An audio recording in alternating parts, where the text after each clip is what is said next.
Greetings, fellow bakers, and welcome to the fourth day of egg salad day. I had to hard boil up 2 more eggs because I am following Jen Siegel's recipe for this egg salad. She is one of my favorite chefs. She's also known as Once Upon a Chef. I'm particularly fond of her chicken piccata recipe. Her scones, she has a wonderful fresh spinach, goat cheese, and berry salad with a raspberry vinaigrette. But honestly, I've never had a, bad recipe with her ever. So we're gonna follow her recipe pretty much to a T, minus a couple of changes because of preferences my family has. All right, let's go ahead and peel our eggs. I didn't explain this yesterday, but the reason why older eggs are easier to peel is because gas forms between the egg and the shell in an older egg. That's why really old eggs float.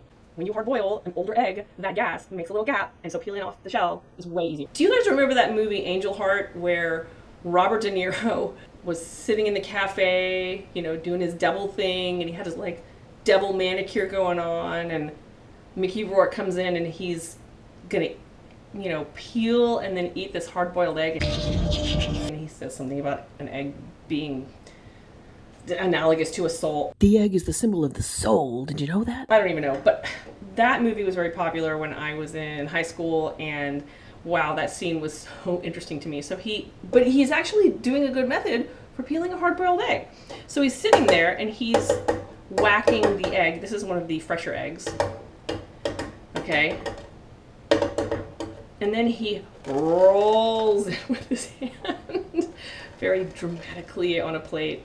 And then he begins to peel it, and of course it peels perfectly. Oh, by the way, if you start at the fatter end of the egg, that's where you're going to find an air pocket, most likely. Got that tip from Jen Siegel. I'll probably fast forward through the rest of this.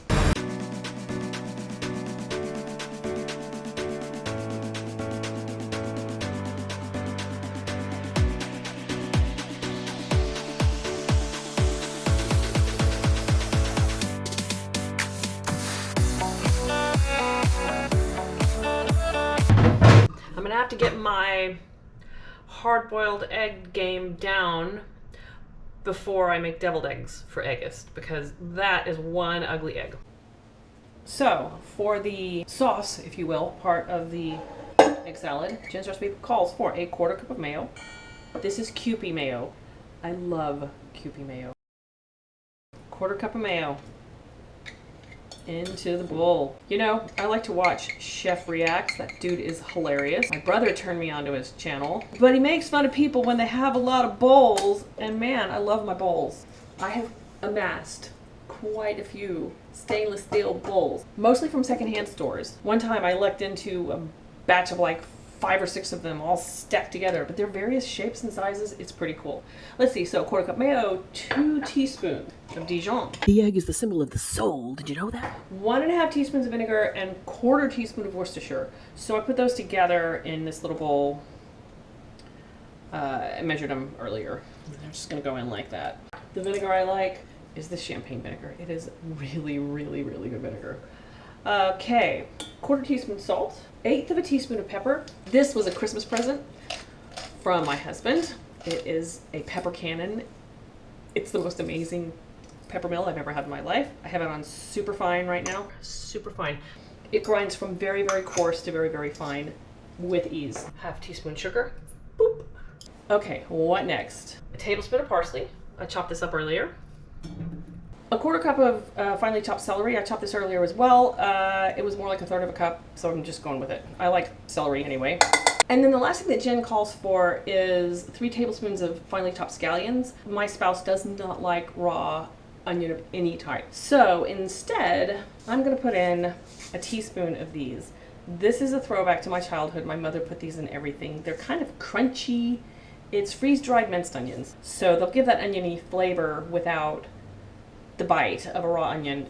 Last but not least, I am putting in a 1/4 teaspoon of dried dill. I love dill in my egg salad, so we're gonna go ahead and put that in there because dill is great. Mix all this up. I'm gonna put the egg in.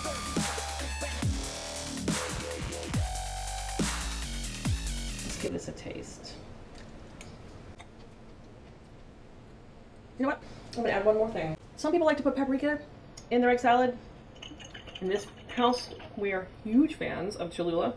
So I'm just gonna kick in like 3 little glogs of Cholula.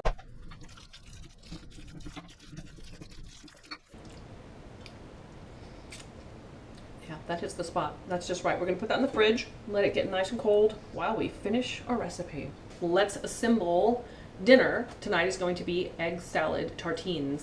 I'm copying the presentation from a local French bistro. So we have the sourdough that I cooked last night. Let's cut probably 4 slices.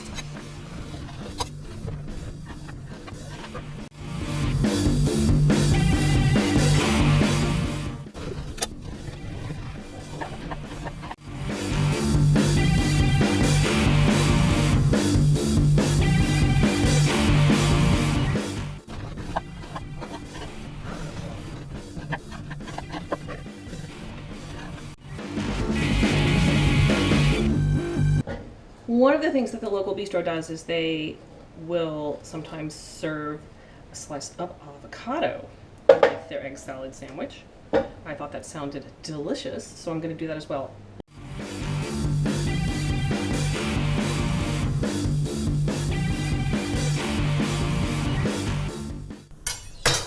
So earlier I prepared a very simple salad.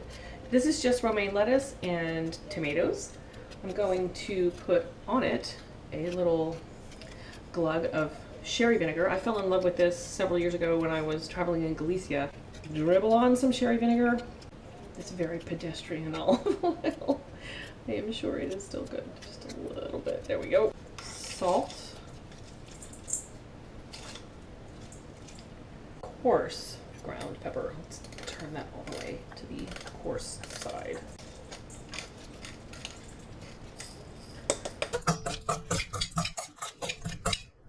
I want to include just a couple of Kalamata olives because Kalamata olives are the best. Onto each plate, we will put 3 wedges of sourdough. I'm not going to put anything on this bread because the bread is so delicious on its own. I'm not even going to toast it.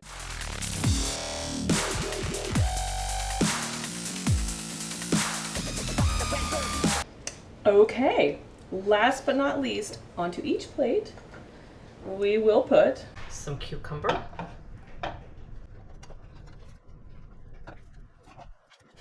some avocado, some capers, a very small drizzle of olive oil, freshly cracked black pepper, and a bit of finishing salt. There you have it.